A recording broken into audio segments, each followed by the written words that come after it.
Hello po at maligayang pagbabalik. Narito po ang compilation videos na mula sa Heartwarming Stories playlist na sana po ay magustuhan po ninyo. Maraming salamat po. Unang video. Namatay ang aking ina habang ipinapanganak niya ako at iniwanan ako ng aking ama noong ako'y nasa elementarya pa lamang. Lumisan siya kasama ang kanyang babae na mayroong sariling anak sapagkat ayaw niyang makasama ako sa iisang tahanan. Kaya naman ako ay tumira sa aking mga tiyahin. Palipat-lipat ako ng tiyahin at tahanan na matitirahan dahil wala silang pera na ipapakain sa akin at ginagawa na lamang nila akong katulong. Lumaki akong mag-isa sa buhay na walang kasama at madalas mangarap na iniisip ko na lang na may pamilya pa ako kahit wala na, upang maibsan kahit kaunti ang lungkot na nararamdaman ko. Sa hindi inaasahang pangyayari ay nabuntis ako nung nasa high school pa lamang ako. Hindi dahil mahal ko siya, kundi ayokong mag-isa sa buhay. Sa kadahilanang ito, kaya ako naghanap ng lalaking magmamahal sa akin. Subalit nung nalaman niyang buntis ako, bigla na lamang niya akong iniwanan at hindi na muling nagparamdam. Nagkalat pa siya ng tsismis na marami akong lalaki at hindi daw siya ang ama ng batang dinadala ko dahil marami daw akong lalaking pinaglalaruan. Dahil sa tsismis na ito, naging mainit na ako sa mata ng mga tao at palagi akong pinagtitinginan at pinagtatawanan. Maging ang aking guro ay tinatrato akong parang hindi estudyante at pinaparamdam niyang hindi ako nababagay sa eskwelahan. Dahil sa pangyayaring ito, hindi ko na kinaya pa at tumigil na ako sa aking pag-aaral. Nung panahong buntis ako, naninirahan ako sa aking tiyuhin at tiyahin. Alam kong kapag nalaman nilang buntis ako, ay sobrang magagalit sila sa akin. Kaya naisip kong itago muna ito nung una. Kaya lang, dahil lumalaki na ang aking tiyan, ay hindi ko na maitatago pa ito. At natuklasan din nila ang aking lihim. Nung nalaman nila ito, nagsalita ang isa kong tiyahin ng, "Ano ka ba? Nagtatrabaho ka ba sa bar? Pinapakain ka namin at binibihisan upang makapag-aral ka tapos magbubuntis ka lang pala?" Sinabi niya pa sa akin na mayroon akong dalawang pagpipilian.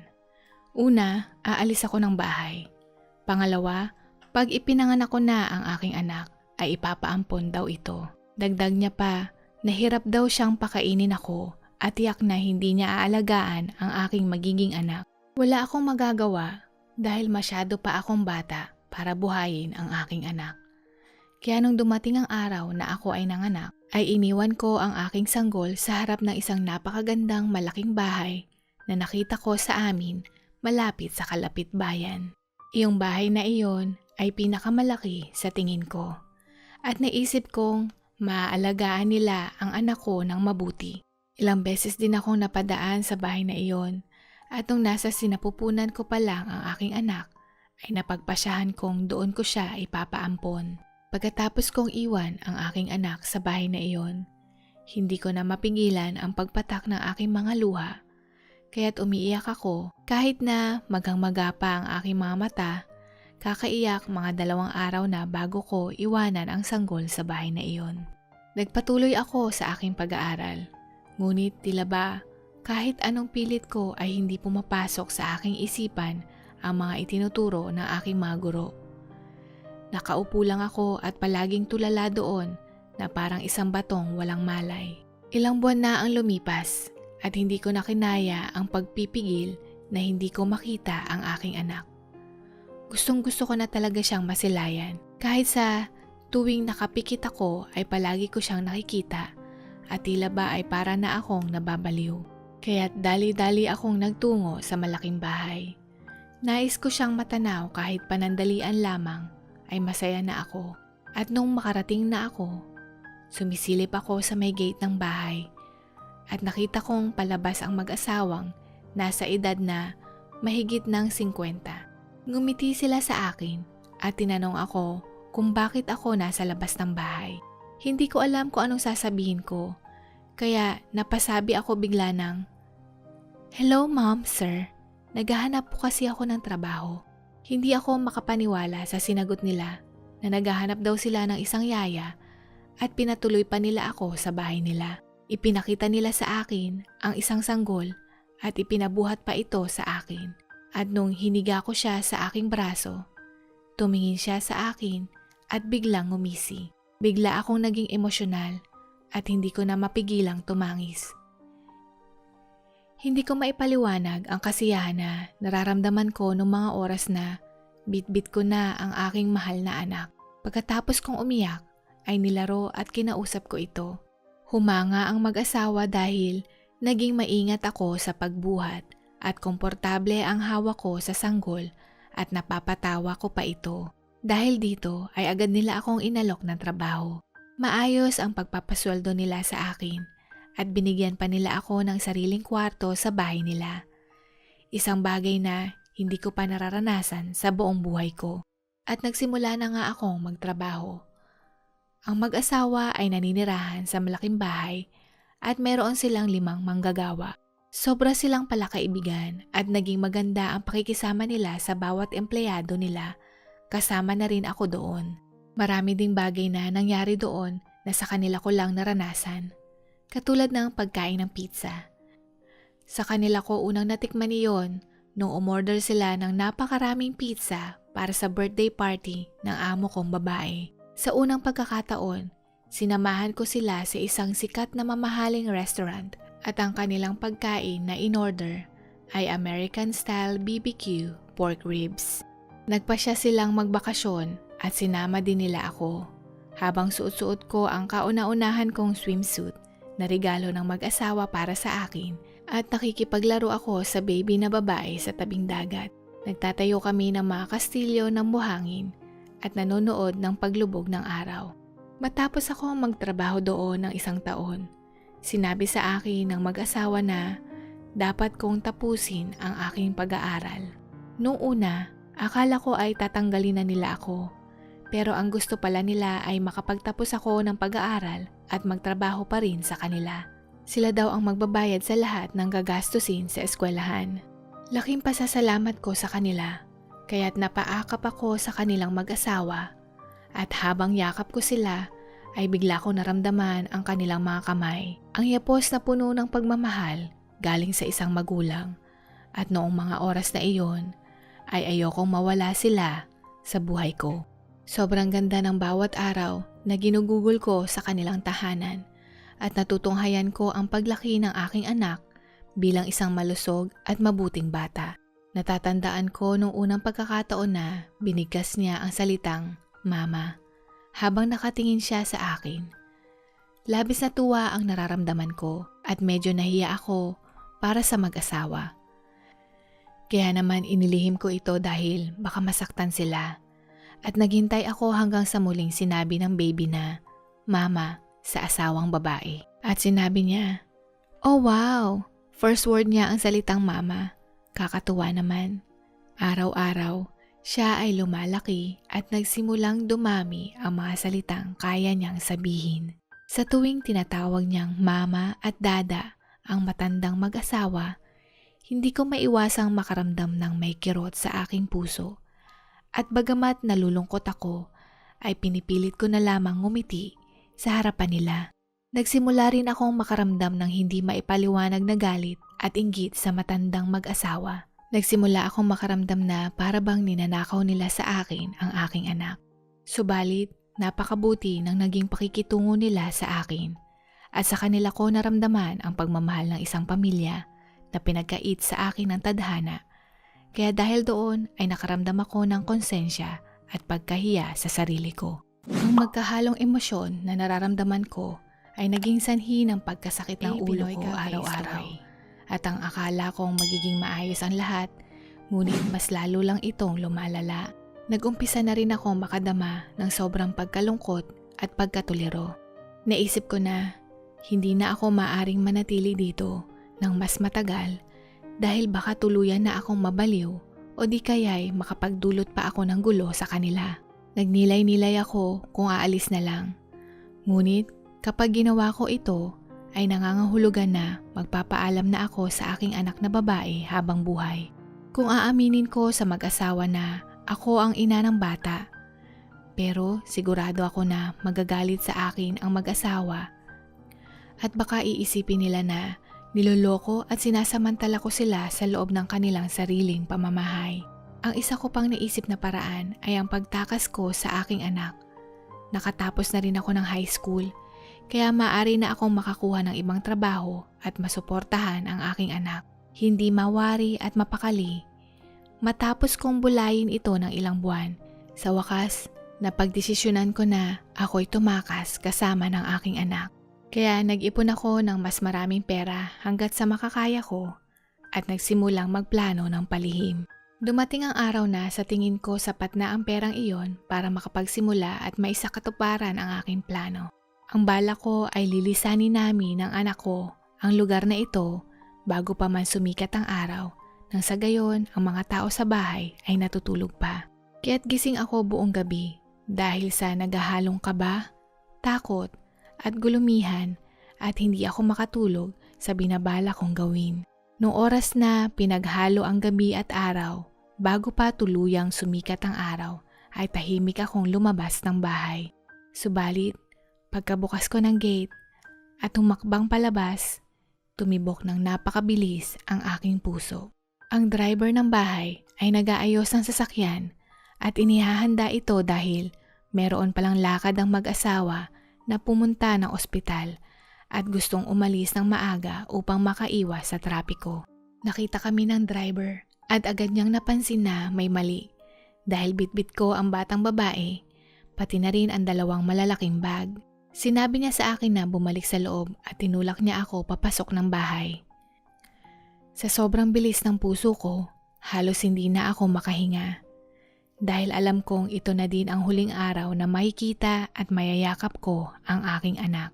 Sa kadahilanang nabisto ang aking balak, 100% ako na ang mag-asawa ay magagalit at ako ay palalayasin. Hindi ko magawang kumilos o humakbang man lang. Hindi ko na rin napigilan ang pagpatak ng aking mga luha. Hanggang sa lumabas ang mag-asawa at nasaksihan nila ang senaryo ko kasama ang batang babae at katabi ang dalawang malaking bag. Inaasahan ko na magagalit sila at sisigawan nila ako. Ngunit kabaliktaran ito at tila ba mas malungkot sila kaysa magalit. Marahil na rin ay binigo ko sila at binaliwala ko ang tiwala at kabaitan na ipinagkaloob nila sa akin. Hindi ko na alam ang susunod na mangyayari kaya hindi ko na napigilan ang pag-agos ng aking mga luha. At sinimulan kong lumuhod at taos-puso akong humihingi ng kapatawaran. Sa isip-isip ko, wala akong ideya kung ano ang sasabihin. Para sa kanila ay hindi ako marunong tumanaw ng pasasalamat at aagawin ko pa ang kanilang anak. Hindi ko na malaya na nakaluhod ako habang karga-karga ang bata at sinubukan kong ibigay sa kanila ang bata. Subalit, sinabi nila na hawakan ko lang ito at inaya nila akong pumasok muna sa loob ng bahay. Pinaupo nila ako sa sala at sinabing tumahan ako dahil maaring hindi ko maintindihan ang kanilang sasabihin. Sinusubukan kong tumigil ngunit patuloy pa rin ang aking pagtangis. Makaraan ng ilang minuto habang sila ay nakatitig sa akin. Napansin kong nagbuntong hininga ang asawang babae at nagsimulang magsalita ng alam namin. At nakita ko ang konting ngiti habang pinupunasan ang kanilang mga mata. Wala akong ideya kung ano ang ibig sabihin nila. Kaya't hinintay ko silang tapusin ang kanilang sasabihin. Ipinaliwanag nila na alam nila ang tungkol sa akin kahit bago pa ako dumating sa bahay nila upang magtrabaho bilang yaya. Noong araw na iniwan ko ang sanggol sa bahay nila, ay nakita ng isa sa kasambahay nila ang mukha ko. Pagkatapos ay pinagtatanong at pinaghahanap ng mag-asawa sa mga tao ang pagkakakilanlan ko. Doon nila nalaman ang tungkol sa aking sitwasyon. Kaya naisip nila na hindi nila ako dapat kumprontahin dahil kung gagawin nila ito, baka mapilitan akong dalhin ang sanggol at iwanan ito sa ibang lugar at may posibilidad na mahirapan ang sanggol. At hindi iyon nais na mangyari ng mag-asawa. Hindi lang iyon, wala ding anak ang mag-asawa. Maraming beses din silang nalaglagan ng anak. Kaya naisip nila na ampunin na lang ang sanggol. Naramdaman nila na ang pangyayaring iyon ay isang pagpapala mula sa poong may kapal. At nung dumating ako, nakilala nila agad ako, ang ina ng bata, at inisip na mas mabuti para sa akin na maging tagapangalaga ng sanggol. At tiyak na ang sanggol ay maalagaan ko ng maayos dahil ito ay aking sariling anak. Sinabi rin nila na laging handa silang payagan akong kunin ang sanggol kapag ito ang nais ko. Pero ayaw pa nila itong sabihin sa akin dahil alam nilang hindi pa ako handa sa ganitong bagay. Kaya't nagplano silang maghintay hanggang sa maging handa na ako at bukod doon tatanggapin nila ng buong puso kung ano man ang maging desisyon ko. Sinabi din nila na ang pag-aampon nila sa sanggol ay ang pinakamagandang bagay na naranasan nila sa kanilang buong buhay. Kung kaya't kahit na magpasya akong umalis kasama ang bata, ay maluwag nila itong tatanggapin. At dahil napamahal na sila dito, ay hiniling nila na kung maaari ay bisitahin ko sila kasama ang aking anak kahit paminsan-minsan lamang. Binigyan din nila ako ng isa pang pagpipilian. Kung nais ko, maaari akong manatili at magpatuloy sa pag-aalaga ng bata at kapag gusto ko nang umalis, ay maaari akong umalis kahit anong oras. Hindi ko na kailangang tumakas pa. Mas lalo pa akong tumangis. Ang lahat ng agam-agam ko ay nawala. Lumuhod muli ako sa harap nila at hinawakan ang mga kamay nila at nilagay ko sa aking noo. Pinasalamatan ko sila ng ilang beses hanggang sa mapaos na ang aking boses. At hanggang sa mga oras na ito ay nagpapasalamat ako dahil sa napakabusilak ng kanilang puso. Para ko na silang pamilya at mula noon ay nagpasya akong manatili. Nagdaan ang mga buwan at hanggang umabot na ito ng madaming taon. At sa paglipas ng panahon, ang aking anak na babae ay lumaking isang maganda at mapagmahal na batang babae. At ngayon ay nasa kolehiyo na. At ang mag-asawa ay hindi na mga magulang ng aking anak na babae, kundi itinuring na sila ng aking anak bilang kanyang tunay na mga lolo't lola. Napakaswerte ko dahil ako ay naging kanilang anak na babae at sila ang naging mga magulang ko. Naging isa kaming tunay at masayang pamilya. Naramdaman ko sa kanila ang hinahanap-hanap at hinihiling kong pamilya noon. Sa susunod na taon, ang aking anak na babae ay magtatapos na sa kolehiyo at ang aking mga magulang ay nasasabik na dito. Salamat Panginoon sa sobrang kabaitan mo at labis na pagpapalang ipinagkaloob sa akin at sa pagbibigay sa akin ng isang pamilya na minsay ipinagkait sa akin. Ipinaramdam mo sa akin na hindi ako kailanman nag-iisa.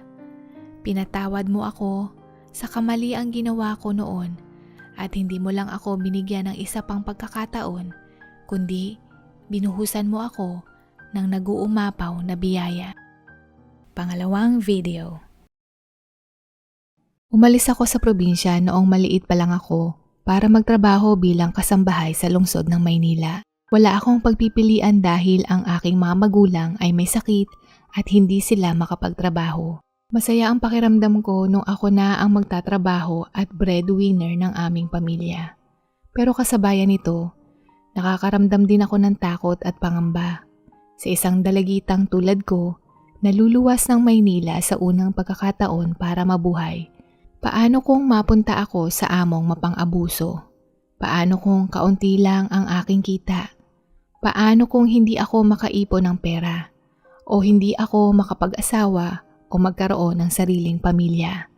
Mga ilang katanungan ang paikot-ikot na dumadaloy sa isipan ko. Hindi ko maiwasang mag-imahe ng mga posibleng masamang senaryo habang ako ay lula ng bus. Bitbit ko ang 2 bag na gamit ko at nung nakarating na ako sa paroroonan at hinanap ang taong magsusundo sa akin para doon ako magtrabaho, subalit walang sumundo sa akin. Matinding kaba, hindi alam ang gagawin, walang matatawagan at wala din akong pera. Kaya naisipan ko lang na umupo sa intayan. Mahigit 1 oras ang lumipas, may isang ginang ang dali-daling nagtungo sa aking direksyon. Hello, ikaw ba si Lily? Pasensya ka na traffic ako. So sorry dear, pinakabatuloy kita. Wika niya. Medyo mas matanda siya sa nanay ko, at nakilala ko siya bilang may-ari ng bahay mula sa larawang nakita ko noon. Patungo na kami sa kanyang sasakyan nang alukin niya ako na siya na ang magbibitbit ng isang bag na dala ko. Bigla akong nahiya pero ngumiti lang siya at sabing okay lang. Tumango ako at sinunod ang kanyang utos. Ang kanyang bahay ay mas malaki kaysa sa imahinasyon ko at ang mga muebles ay magarbong lahat. May maliit na swimming pool sa bakuran ng kanyang bahay. Sa isip-isip ko, wow, dito ako titira sa bahay na mayroong pool. Payagan kaya akong mag-swimming dito? Bigla akong napailing dahil naisip ko na baka hindi iyon mangyari. Basta ang importante, mabait at maganda ang trato sa akin, ay okay na sa akin iyon. Siya ay naninirahang mag-isa sa tahanang iyon. Ang kanyang mister ay matagal nang pumanaw at ang kanyang nag-iisang anak na lalaki ay nakatira sa ibang lungsod na may trabaho bilang inhinyero sa isang planta ng kuryente. Ang kwarto na binigay niya sa akin ay sa tabi ng kanyang kwarto, na halos kasing laki ng bahay namin sa probinsya. Nagtataka ako kung bakit iyon ang ibinigay niya sa akin na kwarto. Sabi niya, kaming dalawa lang naman ang nakatira. Na-appreciate ko ang sinabi niya kaya inisip ko na gagalingan ko ang pagtatrabaho. Kalaunan, natuklasan ko na ang kwartong iyon ay pagmamay-ari ng yumao niyang anak na babae dahil sa isang aksidente noong ito ay bata pa. Taliwa sa pangamba ko na baka hindi siya mabait, nawala lahat ng takot ko noong oras na dumating ako sa kanyang bahay. Abala akong maglinis, maglampaso at magayos ng isang mainit na hapon nang bigla akong nakaramdam na may tumapik sa aking balikat at inalok ako ng maiinom na isang malamig na juice. Inutusan niya akong magpahinga at magpalamig muna dahil sa mainit na panahon. Ang sabi sa akin ng ibang tao bago ako pumasok ng katulong na ang pagiging kasambahay ay isang kasambahay lamang ang itatrato sa akin ng aking amo. Pero kabaliktaran ang trato ni ma'am sa akin. Ang bait-bait niya. Paulit-ulit ko siyang pinasalamatan at tumawa siya at sinabing, dito ka nagtatrabaho pero hindi ibig sabihin alipin ka, okay? Pwede kang mag-relax at kung may gusto kang inumin o kainin sa kusina, kumuha ka lang, okay? Napakabata mo pa kaya dapat na kumain ka ng maayos para lumaki ka ng malakas. At pinisil ng bahagya ang braso ko. Pinayagan din ako ni ma'am na mag-swimming sa pool pag natapos na ako sa aking gawain. Sa probinsya namin, malapit lang ang dagat, kaya ang libangan ko kapag tapos na ako sa mga gawain, ako ay maglalangoy. Kaya ang swerte ko dahil si ma'am ang aking amo na maihahalin tulad ko sa isang anghel. Noong unang taon akong nagtatrabaho kay ma'am, ang kanyang anak na lalaki na si Nathan ay palaging binibisita ang kanyang ina. Isang beses kada sa isang buwan ang dalaw niya dahil nag-aalala siya na mag-isa ang kanyang ina. Nagpasalamat siya sa akin dahil inaalagaan at inaasikaso ko ng mabuti ang kanyang ina. Si Nathan mabait gaya ng kanyang ina. Sa tuwing nandoon siya sa bahay ni ma'am, palagi niya kaming inaaya sa mall, restaurant at pati magbakasyon sa kalapit na syudad na may dagat. At nung unang pagdiriwang ko ng Pasko, nagpunta kaming tatlo sa Tagaytay upang magdiwang. Dinala niya kami sa isang mamahaling hotel na mayroong napakagandang view ng Taal. Magkasama kami ni ma'am sa isang kwarto at si Nathan naman sa ibang kwarto. Si ma'am at Nathan, binigyan ako ng regalo. Nakatanggap ako ng sweater kay ma'am at rubber shoes kay Nathan. Iyon din ang unang pagkakataon nagkaroon ako ng rubber shoes dahil sa probinsya, palagi akong nakayapak o tsinelas. Batid kong mahal ang sapatos na iyon kaya hindi ko magawang tanggapin at nahihiya din ako sa perang ginastos niya. Pero nagsalita si Nathan ng, okay lang Lily, ituring mo na lang na bilang pasalamat ko sa pag-aalaga mo ng mabuti kay mami. Sabay ngumiti nakitang-kita ang kanyang dalawang magkabilang malalim na dimples. Inilagay niya ang sapatos sa sahig sa harapan ko na pakiramdam ko para akong prinsesa. Dalagang-dalaga ako nung mga sandaling iyon, biglang tumibok na mabilis ang puso ko. Naisip ko, baka may gusto sa akin si Nathan, pero mabilis ko din itong kinalimutan dahil imposible na magkagusto siya sa isang dalagitang tulad ko. Nung sinukat ko yung sapatos, Napapalakpak pa si ma'am sa tuwa at sabing bagay na bagay ito sa akin. Kaya isinantabi ko ang aking pantasya at itinuon ang aking atensyon para makapagtrabaho ng maigi at maisukli ang lahat ng kanilang kabaitan sa akin. Ayaw ko din na masira ang tiwala nila at mawalan ako ng trabaho dahil sa akin lang umaasa sina nanay at tatay. Ang aking paghanga kay Nathan ay nananatiling pantasya lamang hanggang sa lumipas ang 6 na buwan. Nung bumisita ulit si Nathan, hindi lang siya nag-iisa. Meron siyang kasamang babae na pinakilala niya hindi lang nobya kundi ang kanyang fiancé. Siyempre ako ay nadismayado pero masaya ako para sa kanya. At si ma'am, triple ang sayang nararamdaman dahil nakatagpo na ng babae si Nathan para sa kanya. Dahil palagi niyang pinapanalangin na ikasal na ang kanyang anak lalo't na siya ay nagkakaedad na. Aaminin ko po, parang pinunit ang puso ko pero wala akong magagawa. Iyon ang realidad at kailangan kong tanggapin. Subalit may nangyari na hindi inaakala ni ma'am na mangyayari. Ang unang agam ni ma'am ay nangyari nung unang beses ni Nathan at Camille na bumisita sa bahay. Bumulong si Camille pero mukhang hindi bulong dahil narinig ko at ni ma'am ang sinabi niya. Honey, binigyan ka ba ng mami mo ng pera? Mukhang inaasahan niya na magbibigay si ma'am sa kanila ng pera. Sa isip-isip ko, siya tong walang dalang regalo sa magiging biyenan niya tapos inuobliga pa niya si ma'am na magbigay ng pera sa kanya. Ikalawang senyales ay tumawag si Nathan at nanghihingi ng pera sa kanyang ina. Kaya malaking palaisipan iyon sa kanyang ina. Merong maayos na trabaho si Nathan at nung ilang taon kong naninilbihan doon ay ni minsan hindi ito humingi ng pera kay ma'am. Bakit kaya kailangan niya ng pera? Tanong ni ma'am sa akin pati na rin sa sarili niya. Kalaunan, nalaman namin kung bakit. Gusto ni Camille na lumipas sa isang malaking condominium para silang dalawa ay manirahan sa isang bahay at para na din sa kanilang pamilya balang araw. Malaki ang deposito na hinihingi, malaki din ang bayad sa upa at kahit na malaki ang sweldo ni Nathan, batid nitong hindi ito sasapat. Nag-aalangan si ma'am nung una pero nagpahiram din ito at inisip na lang na regalo na lang niya ito sa kanyang anak at sa kanyang magiging apo. Ang mahalaga ay masaya si Nathan hanggang sa hindi pa doon tumigil ang paghingi nila ng pera. Dumating sa punto na halos napapadalas ang paghingi ni Nathan ng pera kay ma'am. Mga dahilan na may problema sa kanyang trabaho, mga hindi inaasahang gastos at iba pa. Sino ba naman ang magulang na nakakatiis sa anak? Alam ko wala kaya bandang huli nagbigay si ma'am ng pera. Nagpatuloy ito ng mahigit 1 taon.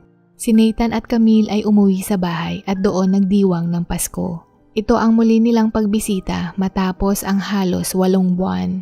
Malugod pa rin silang tinanggap ni ma'am. Napansin ko si Nathan na parating nag-aalala ang kanyang mga tingin pero mukha naman siyang masaya. At nung nagpalitan sila ng regalo, si ma'am ay nakatanggap ng blouse na mukhang isang mumurahing blusa. Niregaluhan ni ma'am si Camille ng isang leather bag. Tuwang-tuwa si Camille hanggang sa nagsalita siya ng, "Thank you po ma," at tiningnan ang loob ng bag. Hindi po ba pa-good luck ang merong lamang pera sa bag bago ito irigalo sa iba? Wala po kasi akong nakitang pera dito eh, dagdag niya. Ang tono ng kanyang pagkakasabi ay inuobliga niya si ma'am na maglagay ng pera doon. Hanggang tinanong ni ma'am si Nathan ng, "Ano pala ang regalo mo kay Lily?" Nandoon ako sa kusina, pabalik na sana para ihain ang merienda nang marinig kong nagsalita si ma'am. Sumagot si Camille ng, "Wala po ma, isang katulong lang naman iyon. Hindi niya kailangan ng regalo kasi pinapasweldo niyo naman siya eh." At biglang ngumisi. Bigla akong nakaramdam ng pagkahiya kaya napabalik ako sa kusina. Totoo naman ang sinabi ni Camille. Bigla akong nakaramdam ng matinding pagkahiya. Bumalik ako dala ang merienda. At kasabayan nito, binigay ko ang regalo kay ma'am, Nathan at Camille. Hindi man mamahalin pero ang mahalaga ay nakaalala ako. Kay ma'am, isang cross-stitch na may disenyong paborito niyang bulaklak. Kay Nathan at Camille ay mug mula sa isang sikat na coffee shop. Regalo ko po bilang pasasalamat sa lahat po ng kabutihan niyo po sa akin. Nahihiya na halos pabulong kong sabi. Biglang umilag ng tingin si Camille at si Nathan naman ay napayuko. Pero si Ma'am ay nakangiti na simbolo na nagustuhan niya ang regalo ko sa kanya. Si Ma'am binigyan din ako ng regalo. Doon hindi ko na mapigilan na mapaluha. Kaya nagpasalamat ako at nagpaalam na tatapusin ko ang ginagawa ko sa kusina. Pero ang totoo, pupunasan ko ang aking luha. Bago umalis si Nathan, humingi siya ng paumanhin sa akin dahil wala siyang regalo. Nagulat ako kung bakit niya sinabi iyon, kaya naman ngumiti ako at sinigurado ko na hindi niya obligasyon na bigyan ako at hindi niya rin kailangan humingi ng tawad. Dito din nagsimula ang halos araw-araw na paghingi ng pera ni Nathan kay Ma'am. At sa tuwing nag-uusap sila, pinapaalalahanan niya ang kanyang anak na mag-ingat kay Camille lalo na tungkol sa pera. Napagtanto ni Ma'am na iba ang ugali ni Camille pagdating sa salapi. Ngunit kahit anong paalala, habilin at paulit-ulit na sinasabi ito kay Nathan, walang epekto ito na tila ba tuluyan na siyang nabighani at nahulog sa isang malalim na balon na haling kay Camille. Hanggang sa isang araw nakatanggap ng balita si Ma'am mula sa kanyang anak na nakatakda na silang ikasal sa loob lamang ng 3 buwan. Pilit man ni Ma'am ngumiti at maging masaya pero para pa siyang lalong nalulungkot. At makalipas ang ilang linggo, biglang dumating si Camille sa bahay ni Ma'am nang walang pasabi. At sinabi niya kay Ma'am na gusto niyang bumili ng sarili nilang condominium. Imbes na masayang ang bayad sa upa, mas maganda ang pera sa kondo na magiging kanila at meron silang sariling tahanan bago sila bumuo ng pamilya. At isa pa, mayaman naman daw si Ma'am. Nalaglag ang panga ni Ma'am at ako, halos mabitawan ko ang tray nung marinig ko ang halaga ng hinihingi niya. Nung sumagot si Ma'am na wala siyang ganoong kalaking pera, iminungkahi ni Camille na ibenta ni Ma'am ang kasalukuyan niyang bahay. Tutal mag-isa lang siyang naninirahan sa malaking bahay na iyon. At ang makukuhang pera mula sa bahay ay makakatulong sa pagbili ng kondo. Lumipat daw sa mas maliit na apartment si Ma'am para mas madali siyang maalagaan. Hindi makaimik si Ma'am hanggang sa sinabi niya na pag-iisipan niya ito. Matagal-tagal na ding namomoblema si Ma'am tungkol dito. Mas lalo lang nitong pinagtibay na mukhang ang pera si Camille. Nung nagkausap sila ni Nathan, mukhang na-impluwensyahan na din ang utak nito at sumagot din na para naman iyon sa mga apo niya sa hinaharap.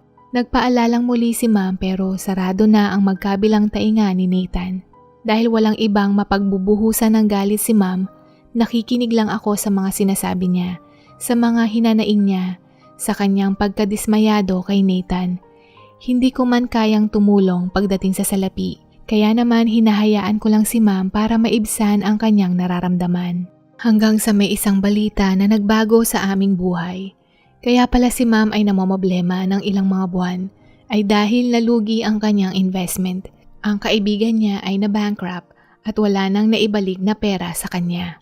Dahil dito, kinailangan niyang ibenta ang bahay at yung pera na pinagbentahan, lumipat siya sa isang apartment na sakto ang sukat para sa aming dalawa. Labi siyang humingi ng paumanhin sa akin dahil hindi lang ako ang nabigo niya, lalong-lalo na ang kanyang anak. Sabi niya rin na hindi niya na ako kayang pasahurin at pwede akong umuwi ng probinsya o maghanap ng ibang mapapasukan. Ang puso at isip ko ay iisa dahil hindi ko kayang iwanan si Ma'am. Lalo na't mahina din ang kanyang katawan na mas lalong lumala ang kanyang kondisyon dahil sa nawalang pera. Mariin akong tumanggi kahit na ilang beses niya akong sinabihan hanggang siya na ang sumuko. Batid kong wala na akong makikita na katulad niya. Ipinasok niya akong waitress sa isang restaurant ng kanyang isang kaibigan. Sa tulong ng kita ko dito, maari kong hatiin ito sa amin ni Ma'am at sa aking mga magulang sa probinsya. Nagpasalamat si Ma'am sa akin. At para mabigyan ng pag-asa at gana si Ma'am, palagi kong sinasabi na makakaraos din kami. Nung niyakap ako ni Ma'am, batid kong siya ay lumuha dahil pumatak ang kanyang mga luha sa aking balikat.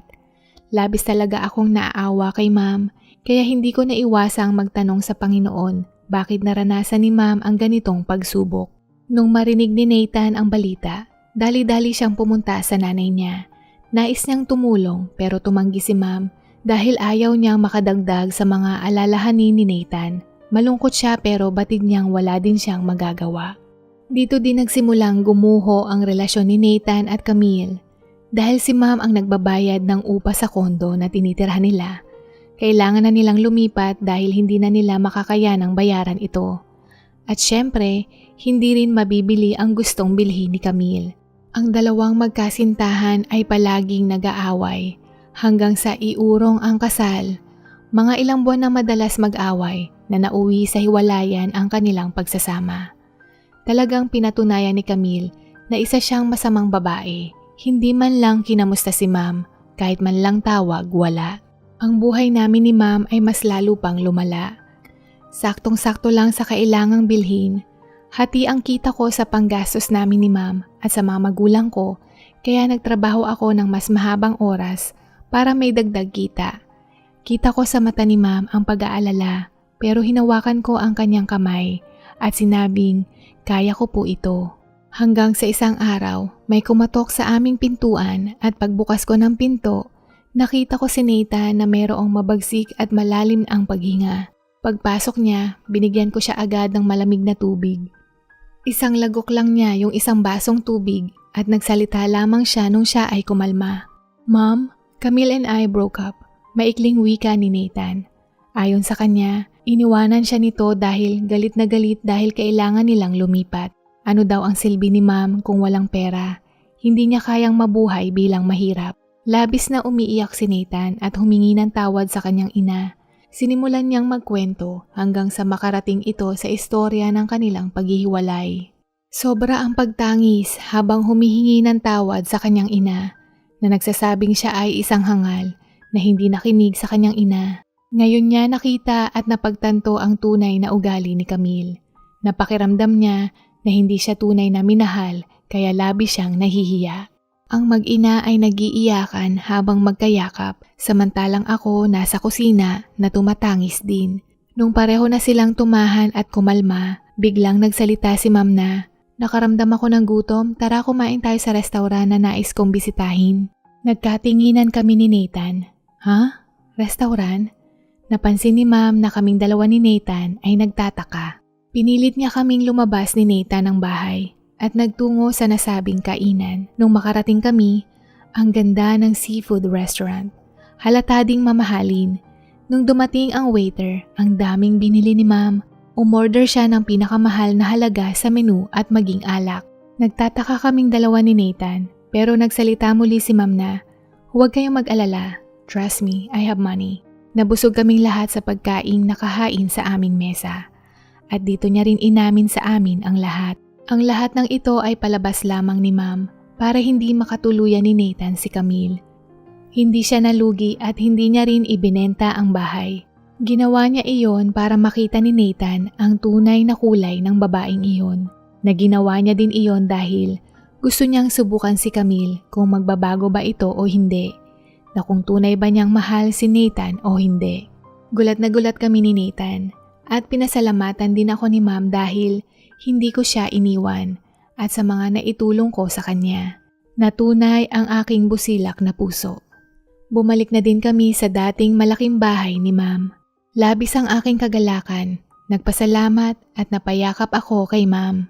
Magmula ng araw na iyon, lumipat na ng syudad si Nathan at doon na din siya sa bahay kasama namin nakatira. Nalaman din ni Camille ang tunay na nangyari. Pero kahit anong pagmamakaawa nito, hindi na siya pinansin ni Nathan. Ilang taon na ang nakalipas mula nang lumipat si Nathan sa bahay. Napakasaya ko dahil sa magkabilang bisig ko ang dalawang taong pinakamabuti sa mundo. Hanggang sa isang araw, inaya ako ni Nathan sa isang date na kaming dalawa lang. At dito ko din napagtanto na hindi naglaho ang nararamdaman ko sa kanya. Nahihiya pa akong magsabi kay Ma'am, pero sa tingin ko, alam niya na din ito. Makalipas ang ilang buwan, kaming dalawa ni Nathan ay naging magkasintahan. Unang nobyo ko, na ni minsan hindi ko inaakalang mangyayari ito sa tunay na buhay. Lagi akong nasa alapaap, maligaya sa bawat minutong magkasama kami. Hanggang sa tuluyan nang naselyuhan ito nung opisyal kaming ikinasal. Na ang dating tawag ko sa amo ko ay Ma'am, ngayon ay Mama na. Dito na po nagtatapos at sana po ay nagustuhan po ninyo ang mga kwentong ito. Hanggang sa muli, paalam at God bless po!